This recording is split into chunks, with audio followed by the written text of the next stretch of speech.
invitée de Frédéric Lopez ce dimanche 18 juin dans un dimanche à la campagne, Laurie Tillman a toujours été proche de la nature et certains combats lui tiennent à cœur. Pourtant, il y a des sujets sur lesquels l'animatrice et ancienne Miss France regrette d'avoir pris la parole médiatiquement, comme elle le confie à Télé Loisirs. Laurie Tillman est sur tous les fronts.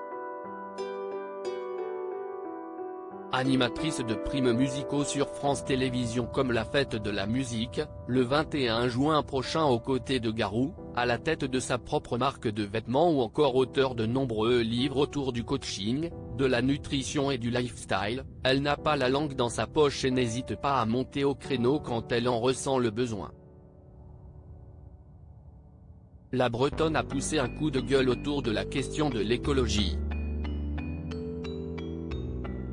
Laurie Tillman, je me retrouve à regretter d'avoir pris la parole médiatiquement. Sensible aux problématiques environnementales, la jeune femme de 31 ans, ambassadrice de l'UNICEF pour ce qui est de la partie eau potable et de son accessibilité, est engagée de longue date dans la protection des océans. Je suis hyper engagée avec l'association Surfriday Foundation Europe, note de la rédaction, depuis que je suis étudiante.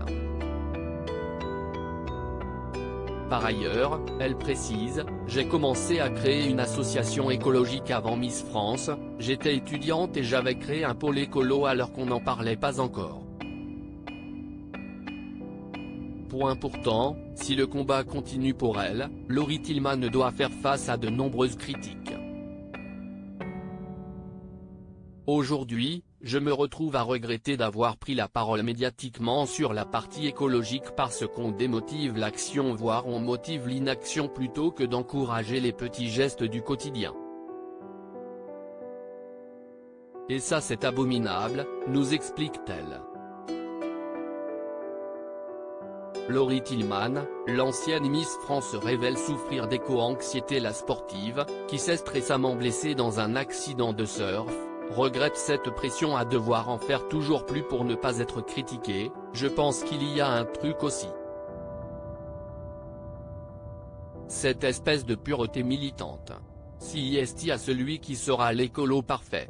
Ce n'est pas ce qu'on demande aux gens. En faisant de petits efforts au quotidien, comme avoir une maison autonome, tout s'équilibre. On fait du mieux qu'on peut. Une pression contre-productive? J'en viens à avoir une éco-anxiété.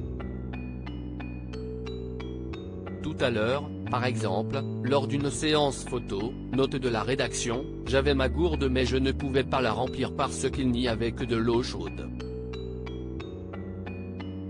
Du coup, j'ai pris une bouteille en plastique mais je peux ne pas en dormir pendant 2 jours. C'est générationnel, on a le besoin et le devoir de faire au mieux.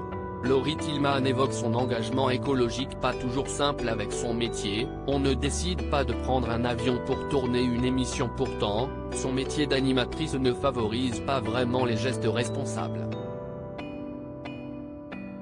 On fait des métiers où on ne décide pas de prendre un avion pour tourner une émission. Concrètement, si je peux ne pas le prendre, je l'évite au maximum.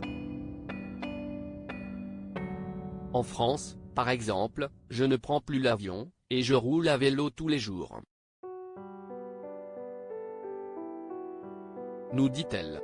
Et d'ajouter, bien sûr, avec les productions, on essaie d'éviter le plastique et de privilégier le carton. De façon plus personnelle, l'ex-reine de beauté fabrique également ses propres produits d'entretien mais elle a conscience que cette démarche n'est pas accessible aux mères de famille, je n'ai pas d'enfants donc j'arrive à trouver le temps de les faire. Et je ferai mon maximum, mais à un moment donné, si j'en ai, cela deviendra compliqué logistiquement. Et de conclure, peut-être, d'ailleurs, que je n'aurai pas d'enfant justement parce que ce n'est pas écolo.